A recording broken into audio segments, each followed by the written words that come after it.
అంశం ఏం చెప్పండి? యేసు ఆనంద మూలం. చెప్పండి, యేసు ఎవరంట? ఆనంద మూలం. యేసు ప్రభువే మన ఆనందం. యేసులో మనం పొందుకునే ఆనందం ఎలా పొందుకుంటామో ఒక 4 విషయాలు ఈరోజు మనం ధ్యానం చేయబోతున్నాం. యేసు క్రీస్తు ప్రభులో ఉన్న ఆనందం. చాలామందికి ఈ ఆనందం లేదండి, ఈ ఆనందం లేదు. కానీ యేసు ప్రభులో ఎటువంటి ఆనందం ఉందో ఈ రాత్రి ఒక 4 విషయాలు మన ఆనందానికి, ప్రభువులో ఉన్న ఆనందానికి 4 ప్రాముఖ్యమైన విషయాలు. 4వ అధ్యాయం 4వ వచనం చూడండి. ఎల్లప్పుడూ ప్రభువునందు ఆనందించుడి. యేసు క్రీస్తులో ఆనందానికి మూలం ఏంటో తెలుసా? యేసు ప్రభువే. ప్రభువు అనే మాట రాసి పెట్టుకోండి. మొదటిగా మన ఆనందానికి మూలము మన ప్రభువే. ప్రభువే మన ఆనందం.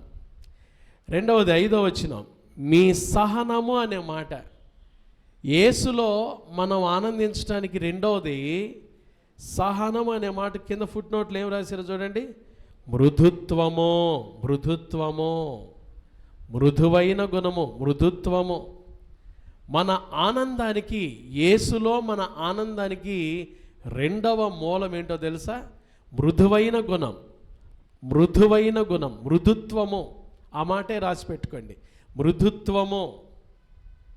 మూడవది మన ఆనందానికి మూలం ప్రభులో 6వ వచనం, దేనిని గురించి చింతపడకుడి గాని ప్రతి విషయములో ప్రార్థన. ప్రార్థన. మన ఆనందానికి మూలం ఏంటో తెలుసా? ప్రార్థన. ప్రార్థనా జీవితం. ప్రభులో మనం చేసే ప్రార్థనా జీవితం, ప్రార్థన. 7వ వచనం, 4వది, అప్పుడు సమస్త జ్ఞానమునకు మించిన దేవుని సమాధానము. సమాధానం. మన ఆనందానికి మూలం ఏంటంటే సమాధానం. అది మామూలు సమాధానం కాదు. ఏ సమాధానమో? దేవుని సమాధానము. It's a peace of God. దేవుని సమాధానం. ఈ 4 విషయాలు, ఈ 4 విషయాల గురించే క్లుప్తంగా ఈ రాత్రి మనం విందాం. మన ఆనందానికి మూలం ఏంటి చెప్పండి? 1 ప్రభువే. యేసు ప్రభువే. యేసు ప్రభువే. యేసు ప్రభువే మన ఆనందానికి మూలం. యేసు ప్రభు లేకుండా నేను ఆనందిస్తాను అంటే నీ ఆనందం అంతా కూడా లోక సంబంధమైనదే, అది తాత్కాలికమైనదే, అది కాసేపే నీకు ఇచ్చేది.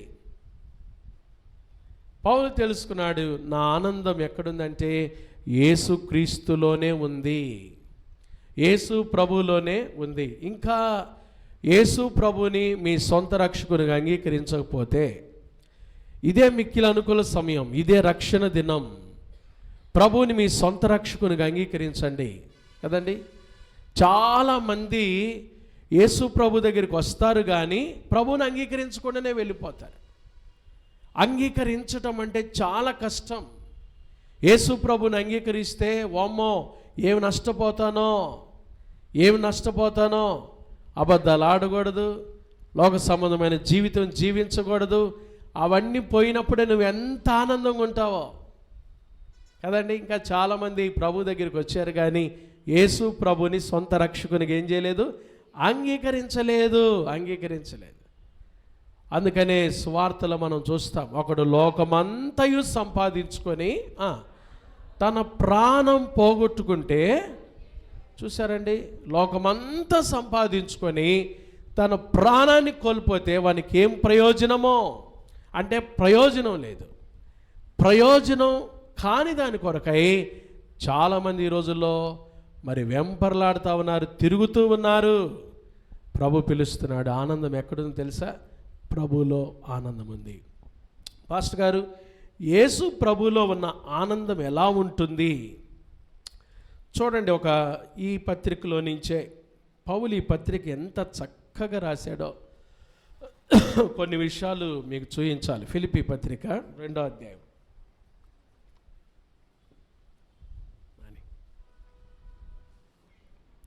ఫిలిప్పీ పత్రిక 2వ అధ్యాయం 17వ వచనం చూడండి. మరియు మీ విశ్వాస యాగములోనో దాని సంబంధమైన సేవలోనూ నేను పానార్పణముగా పోయబడినను నేను ఆనందించి. చూడండి, ప్రభు కొరకు జీవించేటప్పుడు పౌలు ఎలా జీవిస్తున్నాడు? పానార్పణముగా పోయబడుతున్నాడు. ఎలా పోయబడుతున్నాడు చెప్పండి? మీ విశ్వాస యాగములోను దాని సంబంధమైన సేవలోను నేను పానార్పణముగా పోయబడినను. అంటే ప్రభు కోసం నన్ను నేను వ్యయపరుచుకుంటున్నంతసేపు ప్రభువులో నేనేం చేస్తున్నాను? ఆనందిస్తున్నాను. ప్రభు కోసం నన్ను నేను వ్యయపరుచుకుంటూ పానార్పణముగా పోయబడుచు ఉన్నప్పుడు నాకెంత సంతోషమో. ప్రభు కోసం ఏదైనా ప్రయాసపడుతూ ఉంటే నాకెంత సంతోషమో చెప్పండి. ఉదయం లేచిన మొదలుకొని ప్రభు కోసం పాస్టర్ గారు మేము ఈ విషయాల్లో ప్రయాసపడుతుంటామండి. ప్రభు కోసం మేము ఈ విషయాల్లో ప్రయాసపడుతుంటామండి. యేసు ప్రభు కోసం ఇదిగో మా మోకాళ్ళ నుంచి మోకాళ్ళ మీద ప్రార్థన చేసుకుంటామండి. మేము ఉదయాన్నే లేచి కొద్దిసేపు కుటుంబం అంతా కలిసి కుటుంబ ప్రార్థన పెట్టుకుంటామండి. కొద్దిసేపు మేము పానార్పణంగా దేవుని పరిచర్య కొరకై, దేవుని కొరకై సేవ చేస్తున్న సేవకుల కొరకై ప్రార్థన చేస్తామండి. వారి కొరకై పానార్పణంగా పోయబడతామండి. ప్రభు కోసం ఏదైనా ప్రయాసపడుతున్న అనుభవం ఎవరికైనా ఉందా? మనలో ఉందా? మనం ఎప్పుడు ప్రయాసపడగలం తెలుసా? ఎప్పుడు ప్రయాసపడగలమా? దెస్సలోనికైలకు రాసిన మొదటి పత్రిక చూడండి, ఒక మాట చూద్దాం, మళ్ళీ ఇక్కడికి వద్దాం. చూడండి, అపోస్తలుడైన పౌలు దెస్సలోనికైలకు రాసిన మొదటి పత్రిక మొదటి అధ్యాయము 2-3 వచనాలు కలిసి ఉన్నాయి. చూడండి, 2-3 వచనాలు నేను చదువుతాను, మీరు బాగా చూడండి. ఆ సెంటెన్స్ మీరు బాగా చూడండి. విశ్వాసముతో కూడిన మీ పనిని ప్రేమతో కూడిన మీ ప్రయాసము. ప్రయాస ఎప్పుడు పడతామో అంటే అక్కడ ఉన్న మాట చెప్పండి. మీరు చూడరు, మీరు బైబిల్ చూడరు బాగా. మరలా చదువుతా చూడండి. విశ్వాసముతో కూడిన మీ అంటే ప్రభువు మీద విశ్వాసం ఉంటే ఏం చేస్తాం? చెప్పండి. విశ్వాసం ఏం చేస్తుంది? పని చేసేటట్టుగా చేస్తుంది.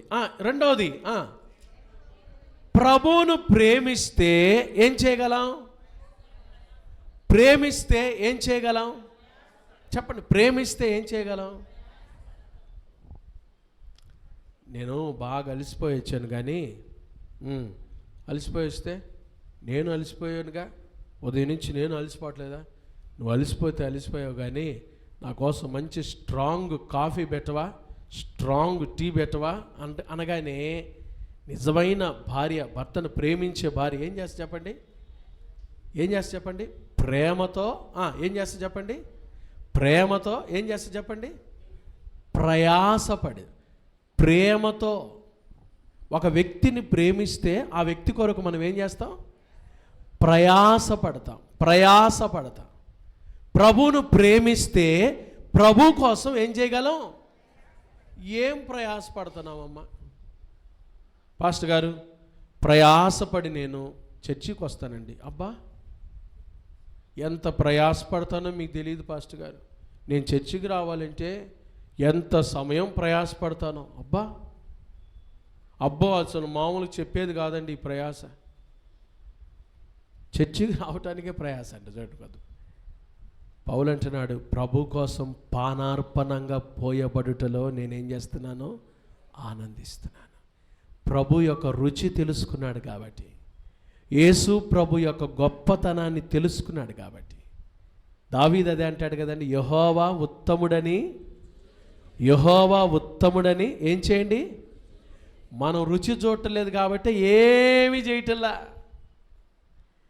మనం ఏమండి, ఇక్కడ ఇద్దరు నిల్చున్నారండి. ఇక్కడ ఒకడికి యాపిల్ ఇచ్చా, వాడు గబగబా కస తింటున్నాడు.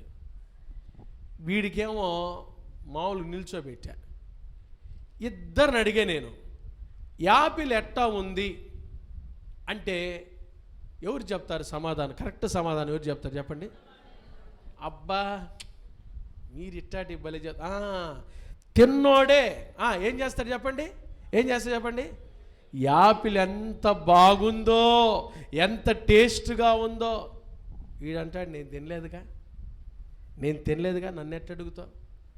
మనం తినలేదండి. యేసు ప్రభుని మనం ఏం చేయట్లేదు తెలుసా? రుచి చూడటల్లా. అందుకని మాధుర్యం తెలియదు మనకి. దైవజనులు రాసుకున్నారు పాట, మాధుర్యమే నా ప్రభుతో జీవితం మహదానందమే. అసలు ఆ మాధుర్యం మనకు తెలీదు. అందుకనే వస్తున్నాం, ఆడాడు కూర్చొని పోతున్నాం. అందుకనే వస్తున్నాము, అట్ట అనుకుంటూ వెళ్ళిపోతున్నాం. ఇంకా మానాల్సినవి మానలేకపోతున్నాం. ఎందుకంటే ప్రభువులో ఉన్న మాధుర్యం తెలియదు, మనకి రుచి తెలియదు. ప్రభు కోసం ప్రయాస పక్కన పెట్టి అసలు ప్రభువు అంటే ఏంటో తెలియటంలా మనకి. ఇంకా నా ప్రియమైన దేవుని బిడ్డలారా, ముందు తెలుసుకోండి, యేసు ప్రభుని రుచి చూడండి. ముందు వ్యక్తిగతంగా తెలుసుకోండి యేసు ప్రభుని. ఆయన ఎంత గొప్పోడో, నీ జీవితంలో ఆయన ఏం చేశాడో తెలుసుకోండి. ఎలా తెలుస్తాడు పాస్టర్ గారు? ఎంత ఘోరమైన పాపినైనా క్షమించాడు కదా. మనం చేసిన అతిక్రమములన్నిటి కొరకై, మన పాపములన్నిటి కొరకై ఆయన కల్వరి సిలువలో నలుగగొట్టబడి, ఆయన సిలువలో వ్రేలాడి, ఆయన మానున వ్రేలాడదీయబడి మన కొరకై మనం పొందవలసిన శిక్ష ఆయన వేసుకున్నాడు కదా. ఒక్కసారి ఆత్మీయ నేత్రాలు తెరిచి, అది మామూలు శ్రమ కాదు. ఒక అమెరికన్ టూరిస్టు ఇజ్రాయెల్ దేశం వెళ్ళాడంట. ఇజ్రాయెల్ దేశంలో టూరిస్టు అన్ని ప్రాంతాలు చూపిస్తూ ఉంటే, అదో కల్వరి కొండ, యేసయ్య సిలువ వేయబడింది అక్కడే అని అంటే, ఈ అమెరికన్ టూరిస్ట్ గబక్కన అన్నాడంట, నాకు తెలుసులే అన్నాడంట. మీరు ఇజ్రాయెల్ దేశానికి రావటం మొట్టమొదటిసారి కదా, మీకెట్లా తెలుసు? అది కల్వరి కొండ, అక్కడే యేసయ్య సిలువ వేయబడ్డాడని ఈ ఇజ్రాయెల్ దేశం గైడ్ ఆయన అడిగాడంట. అప్పుడు అమెరికన్ టూరిస్ట్ చెప్పాడంట, అక్కడ నా పాపం కూడా ఉంది. యేసయ్య సిలువ వేయబడిన దగ్గర నా పాపం కూడా ఉంది. నా పాపం కొరకై నా ప్రభు సిలువ వేయబడ్డాడు. ఆయన కల్వరి సిలువలో మరణించాడు, సమాధి చేయబడ్డాడు, మరణాన్ని జయించి తిరిగి లేచాడు. ప్రభుని తెలుసుకోండి అమ్మా, వ్యక్తిగతంగా తెలుసుకోండి. ప్రభుని తెలుసుకుంటే పాపం చేయలేవు. ప్రభుని తెలుసుకుంటే అబద్ధమాడలేవు. ప్రభుని తెలుసుకుంటే మరలా కైని వేయలేవు. ప్రభుని తెలుసుకుంటే కాని రాని మాటలు చెప్పలేవు.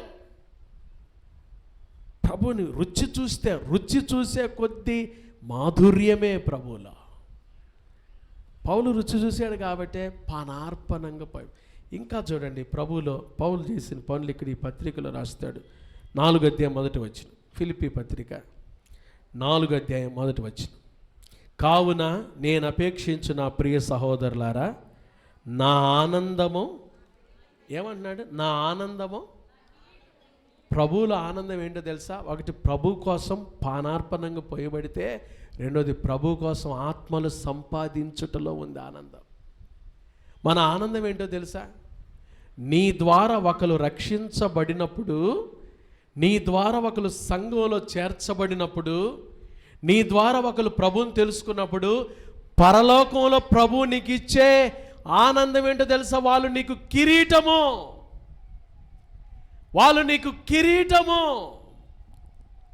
ఎన్ని కిరీటాలు సంపాదించావంటే, కిరీటాలంటే పాస్టర్ గారు పరలోకంలో కూడా పెద్ద పెద్ద బంగారు కిరీటాలు, పెద్ద పెద్ద కిరీటాలు ఇవన్నీ ఉంటాయి. అవి కాదు. కిరీటం అంటే నీ ద్వారా రక్షణ పొంది, మారు మనసు పొంది, ప్రభువును తెలుసుకున్న వాళ్ళు నీకు పరలోకంలో ఎవరు చెప్పండి? కిరీటాలు. ఇప్పుడు చెప్పండి, మీరు పరలోకానికి వెళ్తే మీకు ఎన్ని కిరీటాలు ఉంటాయి? ఒక్క కిరీటం అన్న సంపాదించారా? అందుకని ఆంధ్రప్రదేశ్ కీర్తన పుస్తకాలు ఏముందో తెలుసు, ఒక పాట ఉంది, వట్టి చేతులాతో నేను, ఉందండి ఆ పాట, అద్భుతమైన పాట. వట్టి చేతులతో వెళ్తారంటే చాలామంది విశ్వాసులు. ఏడకి? పరలోకానికి. వట్టి చేతులతో వెళ్ళి యేసు ప్రభువు దగ్గరికి వెళ్ళి కూర్చుంటారంట, నిల్చుంటారంట. 471 సంగీతం నేను పాడతానమ్మా, మీరు వినండి. పాపం మధ్యలో మీరు అలసిపోబాకండి తల్లులారా, మీరు అలసిపోతామో. చూడండి, 471 సంగీతం నేను పాడతాను, మీరు వినండి అమ్మా. అమ్మ పాపం.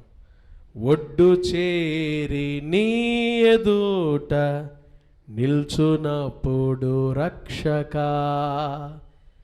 ఒక్క ఆత్మనైన తేక సిగ్గుపడిపోదునా,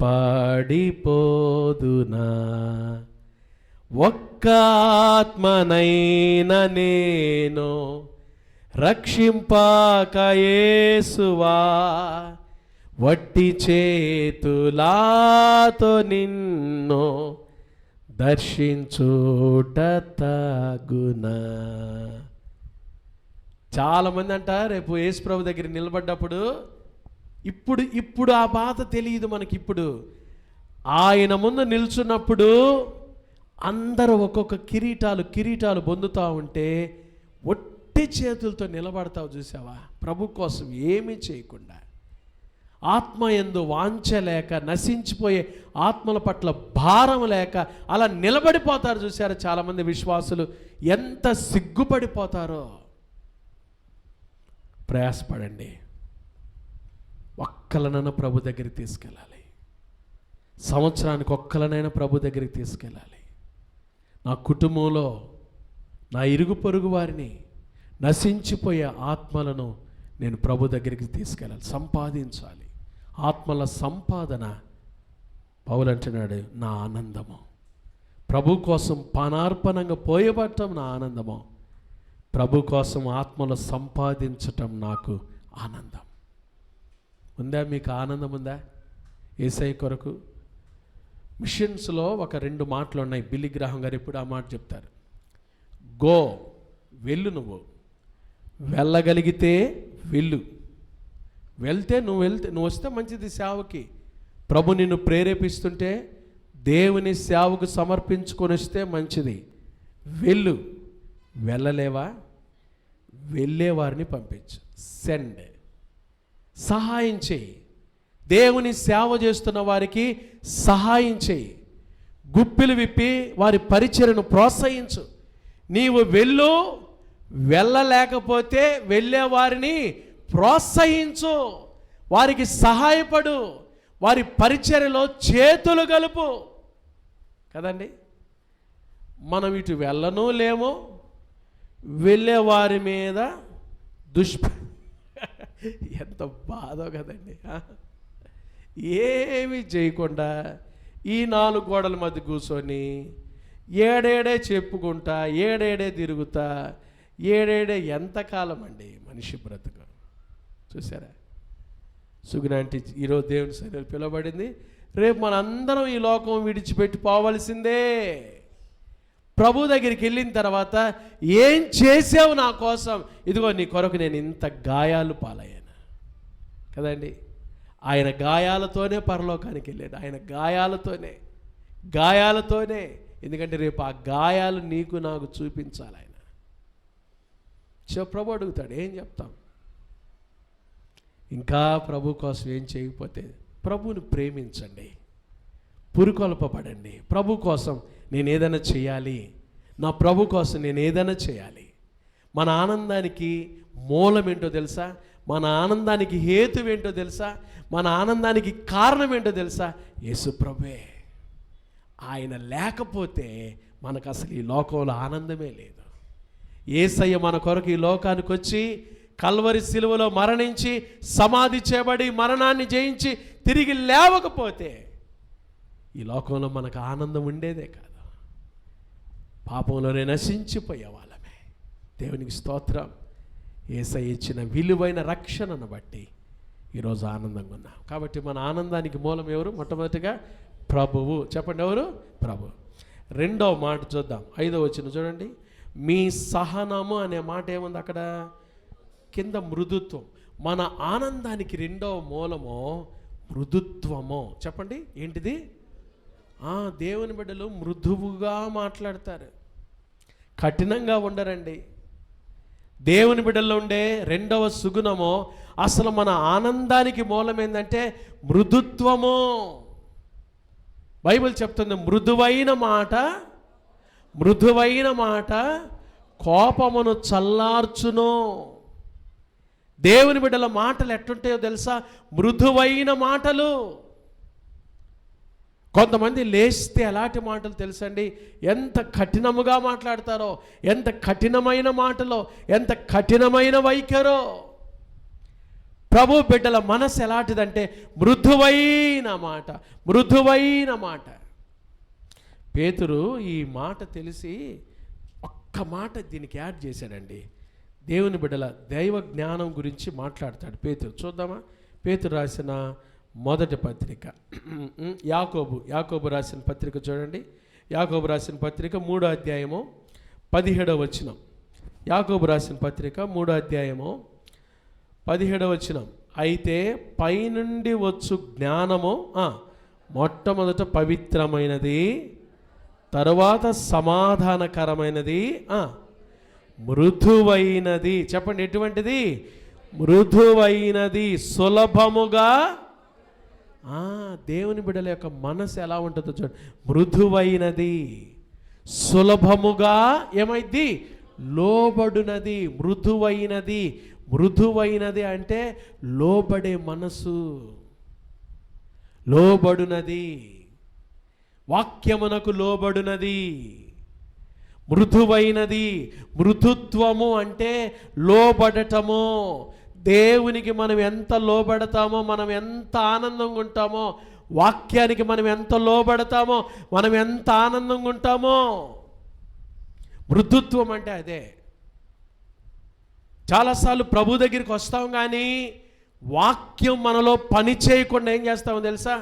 మన హృదయం అనే ఈ ద్వారానికి తలుపేసి దానికి తాళం పెట్టేస్తాం. ఒక సండే స్కూల్ టీచర్ గారు పిల్లలందరికల్లా ఒక్కొక్క వైట్ పేపర్ ఇచ్చిందంట. వైట్ పేపర్ ఇచ్చి, అరే హృదయం పటం గీయండి రా అనిందంట. ఏ పటం గీయమంది? హృదయం పటం గీయండి రా అంటే పిల్లలందరూ చక్కగా హృదయం పటం గీశారు. ఒక పిల్లోడు ఏం చేశాడంటే హృదయం పటం గీసి దానికి తలుపేసి తాళం పెట్టాడు. తలుపేసి ఏం పెట్టాడు? టీచర్ చెక్ చేస్తూ ఉంటే వాడిని పిలిచిందంట. ఇదేందిరా, నేను గీయమంది హృదయం పటమేగా, నువ్వేం చేసావురా అంటే, నిజమే కదా టీచర్ గారు, ఇప్పుడు యేసయ్య ఎక్కడున్నాడు? హృదయం బయటుండి, ఇదిగో నేను తలుపు వద్ద నిల్చుండి తట్టుచున్నాను, ఎవడైనను నా స్వరం విని తలుపు తీసినడల నేను వాని యొద్దకు వస్తానని ప్రభు పిలుస్తున్నాడు కదండి. మనం యేసయ్యని ఏం చేశామో? బయటే పెట్టేశామో. చూసారండి, చాలాసార్లు మనం ఎందుకు దేవునిలో ఆనందంగా ఉండలేకపోతున్నామంటే దేవుని వాక్యానికి మనం ఏం చేయలేకపోతున్నాం? లోబడటం లేదు, మృదుత్వం లేదు మనలో. యేసుప్రభువారు అదే చెప్పాడు. విత్తువాడు విత్తనములు ఏం చేస్తున్నాడు? విత్తుచూ వెళ్తున్నాడు. కొన్ని విత్తనాలు ఎక్కడ పడ్డాయి? త్రోవ పక్క పడ్డవి. కొన్ని విత్తనాలు ఎక్కడ పడ్డాయి? రాతి నేలలో పడ్డాయి. రాతి నేలబడిన విత్తనములు ఏవనగా ఎటువంటి అంటవి? రాతి నేలబడ్డ విత్తనములు ఎటువంటి తెలుసా? లోపల రాయి ఉంది. విత్తనము లోపలికి వెళ్ళకుండా లోపల ఏమని చెప్పండి? ఆ భూమి లోపల రాళ్ళు ఉన్నాయి. రాళ్ళు కరిగించబట్టల్లా. ఎన్నిసార్లు దేవుని వాక్యం వింటున్నా రాయి కరిగించబట్టల్లా. ఎట్లా ఫలిస్తాము? వాక్యం లోపలికి వెళ్ళకుండా మనలో రాళ్ళు ఉన్నాయి. ఏ రాళ్ళు ఉన్నాయో కదండి. కొంతమంది ప్రార్థనకు బాగా వస్తారు, బైబిల్ వింటున్నట్టే ఉంటారు, వాక్యం చెప్పేటప్పుడు అబ్బా వీళ్ళు ఈరోజు మారిపోతారు, అసలు ఇంకా రేపు నుంచి వీళ్ళు అమ్మో అసలు భక్తి అంటే వీళ్ళకాడే చూడొచ్చు అంటే అసలు కొంతమంది అయితే ఏడుస్తారు కూడా. ఆ గుడ్ ఫ్రైడే రోజు చూడాలి. మీరు తొందరగా రండి, అందరిని వీడియో తీసి చూపిస్తాను. అసలు గుడ్ ఫ్రైడే రోజు చూస్తే యేసు ప్రభు మా కొరకేనండి, సిలువలో చచ్చిపోయింది మా కొరకేనండి. అబ్బా, ఏడ్చినట్టే ఉంటారు, ఇట్లా చీమిడి తీసుకుంటా. అబ్బా, అసలు ఇంకా వాళ్ళ ఎక్స్ప్రెషన్స్ వాళ్ళ మొత్తం చూసి, అమ్మా వీళ్ళు ఇంక రేపు నుంచి ఎంత భక్తిలో ఉంటారో అని అంటే, పాపం వాళ్ళు ఇంక ఇంటికి పోయి పెడతారండి. ఇక్కడేమి ఏడుస్తారు, తర్వాత ఇంట్లో వాళ్ళని ఏడిపిస్తారు. పోయి మారరండి. సంవత్సరాలు జీవితం మారరు. మృదుత్వం, లోబడే మనసు ఉండదు. మృదుత్వం ఎక్కడుంటుందో అక్కడ ఆనందం ఉంటుంది. కాబట్టి మన ఆనందానికి మూలం ఏంటో తెలుసా? ఒకటి ఏంటి చెప్పండి? ప్రభు. రెండవది ఏంటి చెప్పండి? మృదువైన మనసు. మూడవది 6వ వచనం, దేనిని గూర్చియో చింతపడకుడి, కానీ ప్రతి విషయములోనూ ఏం చేయండి? ప్రార్థన. మన ఆనందానికి మూలం 3వ విషయము ప్రార్థనా జీవితం. ప్రార్థన ఎవరి దగ్గర ఉంటుందో వారు ఆనందంగా ఉంటారు. ప్రార్థనకి ఆనందానికి కారణం ఏంటి పాస్టర్ గారు? ఈ రెండిటికి ఉన్న సంబంధం ఏంటి అంటే, ప్రార్థన చేసేవారు కలవరపడరు. ఫస్ట్, ప్రార్థన చేసేవారు అధైర్యపడరు. ప్రార్థన చేసేవారు ఎక్కడ కూడా జడియరు, ఒక సమస్యకు జడియరు. ప్రార్థన చేసేవారు ఎప్పుడు ఆనందంగానే ఉంటారు. ఎందుకంటే ప్రార్థన వారికి అటువంటి ఆనందాన్ని ఇస్తుంది. పౌలు ఈ పత్రిక రాసేటప్పుడు ఎక్కడున్నాడు తెలుసా? రోమా చెరసాల్లో ఉన్నాడు. ఎక్కడుండి రాస్తున్నాడు ఈ పత్రిక? చెరసాల్లో ఉండి రాస్తున్నాడు. చెరసాల్లో ఉండి అంటే ఖైదీగా చెరసాల్లో ఉండి ఏం చేస్తున్నాడు చూడండి. మొదటి అధ్యాయం చూద్దాం. చూడండి, ఫిలిప్పీలకు రాసిన పత్రిక మొదటి అధ్యాయం 3 నుంచి 6 వచనాలు కలిసి ఉన్నాయి. అక్కడ ఏమంటాడో చూడండి. మొదటి దినము నుండి ఇది వరకు సువార్త విషయంలో మీరు నాతో పాలివారయుండుట చూచి, మీలో ఈ సత్క్రియ ఆరంభించిన వాడు యేసుక్రీస్తు దినము వరకు దానిని కొనసాగించునని రూఢిగా నమ్ముచున్నాను. గనుక మీ అందరి నిమిత్తం నేను చేయు ప్రతి ప్రార్థనలో ఎల్లప్పుడూ ఎలా ప్రార్థన చేస్తున్నాడు చెప్పండి? సంతోషముతో. చెప్పండి, ఎలా ప్రార్థన చేస్తున్నాడు? ప్రార్థన సంతోషం ఇస్తుంది. ప్రార్థనలో సంతోషం ఉంది.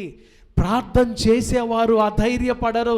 ప్రార్థన చేసేవారు కృంగిపోరు. ప్రార్థన చేసేవారు కలవరపడరు. ప్రార్థనలో శక్తి ఉంది. మన ప్రార్థనే మనకు ఆనందం. విశ్వాసి దేవుని బిడ్డ ఎంతసేపు ప్రార్థనలో ఉంటాడో అంతగా ఆనందిస్తాడు, అంతగా దేవునిలో ఉంటాడు, అంతగా కలవరాల మీద జయాన్ని పొందుతాడు కదండి. ప్రార్థన చేస్తున్నారా? యేసు ప్రభు శిష్యుల జీవితాలు చూపిస్తాను చూడండి మీకు ఈ రాత్రి. అపోస్తుల కార్యాలు 5వ అధ్యాయము. అపోస్తుల కార్యాలు 5వ అధ్యాయము. అపోస్తుల కార్యాలు 5వ అధ్యాయము 40వ వచనం చూడండి.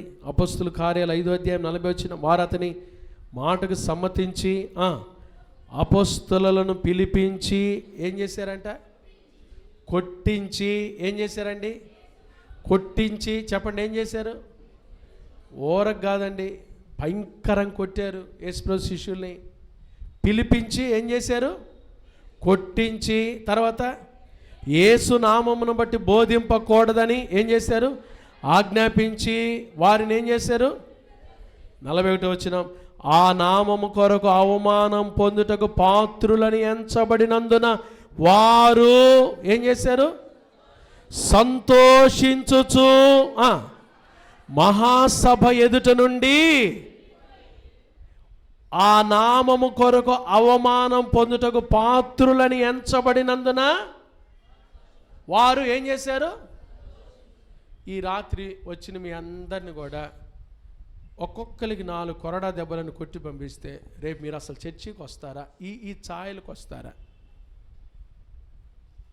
ఈ ఛాయలకు వస్తారు. ఒక్క దెబ్బ, ఒక్క జస్ట్ ఇమాజినేషనే చేద్దామండి.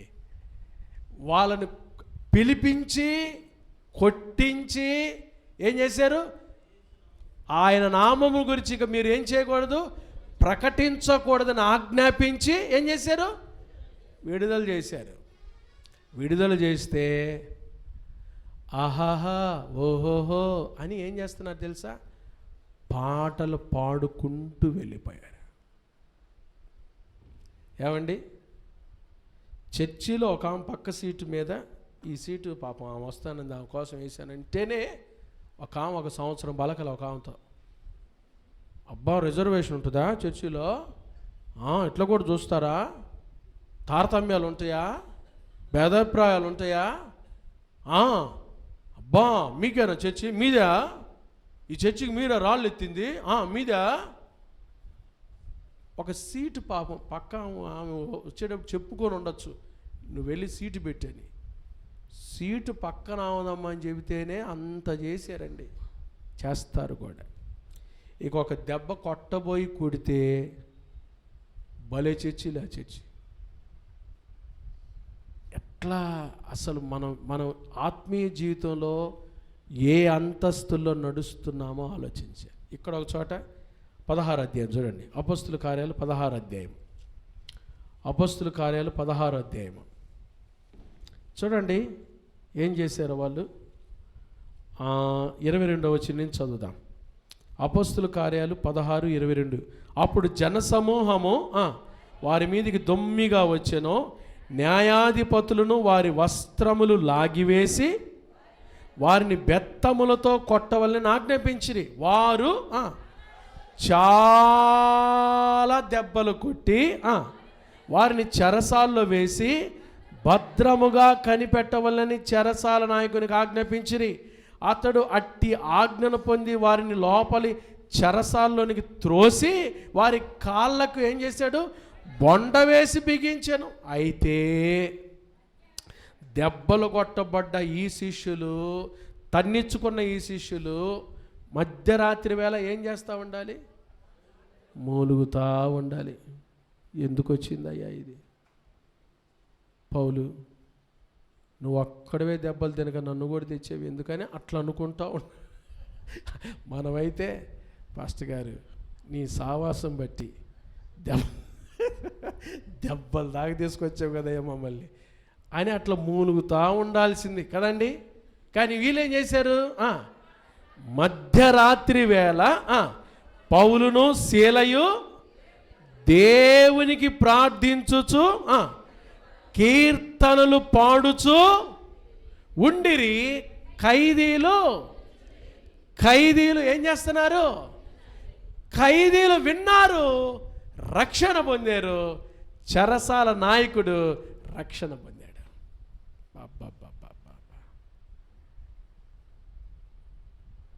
మీకు ఒక రహస్యం చెబుతా. ఒకవేళ ఎవరు ఈ అనుభవాలు నడుస్తున్నా నాకు తెలియదు. శ్రమలో పాడే పాట వేరండి. ఇంట్లో అన్నీ బాగున్నప్పుడు దేవునికి స్తోత్రము గానము అది మధురంగా ఉండదు. మీకు తెలుసా కోయల పాటని ఒక ఆమె బాగా పాడిందంటే ఎట్లా ఏమంటాం? కోయిల్లాగా పాడిందిరా. కోయల పాటని ఎందుకు మెచ్చుకుంటామో తెలుసా? కోయల పాట పాడేటప్పుడు తన ముక్కుతో తన రెక్కని ఏం చేస్తంట? గుచ్చుకుంటుందంట, పొడుచుకుంటుందంట. అది రక్తముతో పొడుచుకున్నప్పుడు రక్తం కారదంటే గాయముతో పాడే పాట కాబట్టి కోయిల స్వరం మధురంగా ఉంటుంది. అన్నీ బాగున్నప్పుడు వచ్చే పాటలు వేరండి. కానీ శ్రమలో ఉన్నప్పుడు పాడుకోండి. మీరు కష్టంలో ఉన్నప్పుడు పాడండి పాట. ఏదైనా శ్రమలో ఉన్నారా? ఏదైనా బాధలో ఉన్నారా? బాధలో ఉన్నప్పుడు పాడండి, కొరతలో ఉన్నప్పుడు పాడండి. మీకు తెలియకుండానే మధురమైన స్వరం లోపల నుంచి వస్తుంది. మీకు తెలియకుండానే పాడండి నాతో. నీ కృపయే చాలును నా ప్రభువా, నీ కృపయే చాలును అనుక్షణము, నీ కృపయే చాలును నా దేవా, నా దేవా అనండి లోపల నుంచి.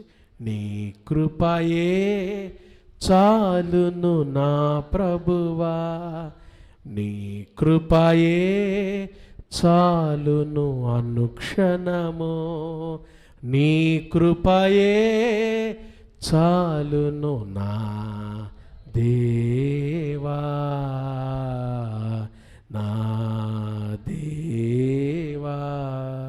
వ్యాధులు బహుగా బాధించినను, వ్యాకులములచే క్షీణించినను, వ్యాధులు బహుగా బాధించినను, వ్యాకులములచే క్షీణించినను, కరుణాశీలి నీ కృప చాలు, నీ కృపచే నేనిల జీవించెదను, జీవించెదను, నీ కృపయే చాలును నా ప్రభువా, నీ కృపయే చాలును అనుక్షణము, నీ కృపయే చాలును నా దేవా. మధ్యాహ్నం నేను పాస్టర్ గారు మాట్లాడుకుంటా ఉంటే, మా ఫ్రెండ్ ఒక అమ్మాయి భర్త చనిపోయాడు రీసెంట్గా, ఎలక్ట్రికల్ డిపార్ట్మెంట్లో ఏఈ, లాస్ట్ నవంబర్లో. ఎంగేజ్ అమ్మాయి, చిన్న వయసు, నా అంత వయసు. అమ్మాయి లెక్చరర్, గవర్నమెంట్ లెక్చరర్, వాళ్ళ భర్త ఎలక్ట్రికల్ ఏఈ, ఒక్క కొడుకే. ఒకవేళ చనిపోయిన ఒక నెల దాకా ఆ బాధ అంతగా తెలియదేమో. ఏమండి, ఇప్పుడు పాశం గారు అంత చెప్తున్నారు, అక్క మెసేజెస్ చూస్తుంటే ఏడుపు వస్తుందండి. రోజు రోజుకి పెట్టే మెసేజ్ చూస్తుంటే, నువ్వు లేకుండా నేను ఉండలేకపోతున్నాను, నువ్వు లేకుండా నేను ఉండలేకపోతున్నాను, నాకెందుకు ఈ జీవితం అనిపిస్తుంది, నాకెందుకు ఈ జీవితం అనిపిస్తుంది. ఆ మెసేజెస్ చూస్తుంటే రోజు రోజుకి ఏడుపు వస్తుందండి, ఏడుపు వస్తుంది. 2-3 సార్లు నేను ఫోన్ చేసి, ఎట్లా ధైర్యంగా ఉండాలి, ధైర్యం నీ బిడ్డ కోసం ఎట్లా ఉండగలను, నేను ఎట్లా ఉండగలను ఫిలిప్, నేను ఎట్లా ఉండగలను. నేను కూడా 2-3 సార్లు, మనం ఎంత అండి ఆ శోకాన్ని, అసలు అట్లాంటి పరిస్థితులు. నిన్న కూడా జెయింట్ లెక్చర్ మీరు చూసుంటారు, వాళ్ళ మేనల్లుడు చంపేశాడు అతన్ని. ఆ అమ్మాయిని రాత్రి ఎస్పీ గారు కంప్లైంట్ తీసుకోవడానికి వచ్చి, పోలీస్ స్టేషన్లో ఆమె కంప్లైంట్ ఇస్తూ, అందరు చూశారయ్యా చంపింది అతనే, తన మేనల్లుడే చంపాడని చెబుతూ వెక్కి వెక్కి వేడుస్తూ, ఆయన లేని జీవితం నాకెందుకని అలాగే పోలీస్ స్టేషన్లో పడి చనిపోయిందంట ఒక లెక్చరర్ భార్య. ఈ రోజులో శ్రమ, కష్టం, భయంకరమైన శ్రమలో ఉన్నారండి. కానీ శ్రమలో పాడే పాట చాలా గొప్పది. రాత్రంతా కొట్టారు వాళ్ళని, భయంకరమైన దెబ్బలు కొట్టారు. మధ్యరాత్రి వేళ పౌలు శీల పాటలు పాడుతూ ఉండగా, ప్రార్థిస్తూ ఉండగా ఖైదీలు విన్నారు. ఒకవేళ ఆ శ్రమ నేను చెప్పలేనిదేమో, ఎందుకంటే అనుభవిస్తున్న మీకు తెలుసు ఆ శ్రమ ఎంత భయంకరమైందో, ఆ కష్టం ఎంత భయంకరమైందో. కానీ ప్రభుని వదిలిపెట్టబాకండి, ప్రభుని విడిచిపెట్టబాకండి. నమ్మదగిన దేవుడు ఉన్నాడు, పాటలు పాడండి. నమ్మదగిన దేవునికి మీ స్వరమెత్తి మీ కష్టంలో పాడండి, మీ శ్రమలో పాడండి, మీ ఇరుకులో పాడండి, మీ బాధలోనే పాడండి. ప్రభుని వదిలిపెట్టబాకండి.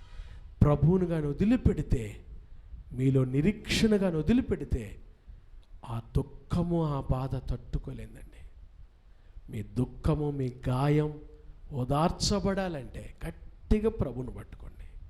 ఆ కష్టంలోనే ప్రార్థన చేయండి, పాట పాడండి. అసలు ఎంతగా చెప్పాలనిపిస్తుంది అంటే నాకు ఆ వేదనల గురించి. ప్రతి ఒక్కరు గాయాలతో ఉన్నారండి. ప్రతి ఒక్కరి జీవితంలో గాయాలున్నాయి. ప్రతి ఒక్కరి జీవితంలో గాయాలున్నాయి.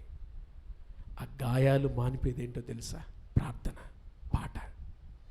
భారంగా ప్రార్థన చేసుకోండి. ప్రభువుని మాత్రం వదిలిపెట్టబాకండి. మీ విశ్వాసాన్ని మాత్రం విడిచిపెట్టబాకండి. మీ కష్టంలోని గట్టిగా ప్రభు పాదాలు పట్టుకోండి. ప్రార్థన చేయండి, పాటలు పాడండి. నమ్మదగిన దేవుడు ఎందుకు ఆ గాయం అనుమతించాడో తెలియదు, కానీ గాయము రేపువాడని నేనే, గాయాన్ని మాన్పువాడని నేనే అన్నాడు ఆయన. ఆయన ఆదరించినట్టు లోకంలో ఎవరు ఆదరించలేదు. కాబట్టి ప్రభు దగ్గర మీరు ప్రార్థనతో ఆనందాన్ని సంపాదించుకోండి. మన ఆనందానికి మూలం ఒకటి ప్రభువు, రెండవది మృదుత్వం, మూడు ప్రార్థన, నాలుగో మాట చెప్పి ముగించేస్తా చూడండి. 7వ వచనం, అప్పుడు సమస్త జ్ఞానమునకు మించిన దేవుని సమాధానం. సమాధానం మన ఆనందానికి మూలము దేవుని సమాధానం. మనకు సమాధానం ఇచ్చాడు యేసయ్య. యేసయ్య మనకు సమాధానం ఇచ్చాడు. ఆయన కొరడా దెబ్బలు తిని ఆయన భయంకరమైన అశాంతిని పొంది మనకు శాంతిని ఇచ్చాడు ఆయన కదండి. దేవుని రాజ్యం అంటే పౌలు అంటాడు రోమాపత్రిక 14వ అధ్యాయము, దేవుని రాజ్యం అంటే ఏంటంట? భోజనమును పానమును కాదు కానీ ఏంటంట? దేవుని రాజ్యం అంటే చూడండి, రోమాపత్రిక 14వ అధ్యాయం 17వ వచనం, దేవుని రాజ్యము భోజనమును పానమును కాదు కానీ నీతియు సమాధానమును పరిశుద్ధాత్మ యందలి ఏమైంది? ఏ విషయంలో కూడా అధైర్యపడబాకండి. దేవుని సమాధానం మీతో కూడా ఉంది. ఈ రాత్రి దేవుని సమాధానం మీతో ఉంది. ఎప్పుడు ఉంటుంది ఈ సమాధానం. దేవుని బిడ్డలుగా మనం విశ్వసించాల్సింది ఏంటంటే ఈ సమాధానం మన నుంచి ఎవరు దొంగిలించలేరు. ఇది ఎప్పుడు మనతో ఉండే సమాధానం. లోకంలో దొరికేది కాదు ఇది కదండి. ఒక వియత్నాం 2వ ప్రపంచ యుద్ధం జరిగే సమయంలో వియత్నాం మీదకి బాంబులు వేశారంట జర్మన్ సైనికులు. హిట్లర్ చెప్పాడంట, పట్టణం అంతా నాశనం చేయండి, ఒక్కళ్ళు కూడా మిగలటానికి వీల్లేదు. ఆ సమయంలో సైనికులు వియత్నాం పట్టణం మీద చూస్తూ ఇంకా ఎవరైనా బ్రతుకున్నారేమో అని చూస్తే బాంబులకి కొన్ని పెద్ద పెద్ద బిల్డింగులు కూడా శిథిలాలు అయిపోయాయి అంట. శిథిలాలు తొలగిస్తూ ఉంటే సైనికులకి ఒక గురక శబ్దం వినబడిందంట. గురక శబ్దం, నిద్రపోతున్నప్పుడు వచ్చే గురక శబ్దం వినబడిందంట. ఏంటి గురక అని సైనికులు బాగా ఆ శిథిలాలన్నీ తిరుగు తీస్తే ఒక ముసలావిడ మంచంలో నిద్రపోతూ ఉంది. వెంటనే ఆమె లేపారు. ఇది ఉదయం జరిగిన సంఘటన. లేపారు, పెద్దావిడ లే, నీకు తెలియదు రాత్రి పట్టణం మీద బాంబులు వేశారు, పట్టణం అంతా శిథిలమైపోయింది, నువ్వు ఎట్లా బ్రతుకున్నావు? అప్పుడు ఆమె లేచి చెప్పిందంట, నాకు తెలియదయ్యా, రాత్రి పడుకునే ముందు నేను ఈ ప్రార్థన చేసుకున్నాను. ఏ ప్రార్థన చేసుకున్నాను? ఇశ్రాయేలును కాపాడువాడు కునుకడు నిద్రపోడని చెప్పి ప్రార్థన చేసుకుని పడుకున్నా. మీరు ఇప్పుడు నిద్ర లేపితేనే నేను నిద్ర లేశాను. దేవుని సమాధానం ఎప్పుడు తన ప్రజలతో ఉంటుంది. నీ కుడి ప్రక్కన 1000 మంది కూలినను, నీ ఎడమ ప్రక్కన 10,000 మంది పడినను అపాయం ఎక్కడికి రాదు, మీ దగ్గరకు రాకుండా దేవుడు మీకు సమాధానం ఇచ్చాడు. అందుకనే దేవుని సమాధానం ఆయన బిడ్డలతో ఉంటుంది. కాబట్టి దేవుని బిడ్డలు ఎప్పుడు సంతోషంగా ఉండాలి, సమాధానంగా ఉండాలి. మన ఆనందానికి మూలము ప్రభు ఇచ్చిన సమాధానం. యేసయ్య అన్నాడు కదా, నా శాంతినే నేను మీకు అనుగ్రహించి వెళ్ళుచున్నాను. లోకం ఇచ్చే శాంతి కాదు ఇది నా శాంతి.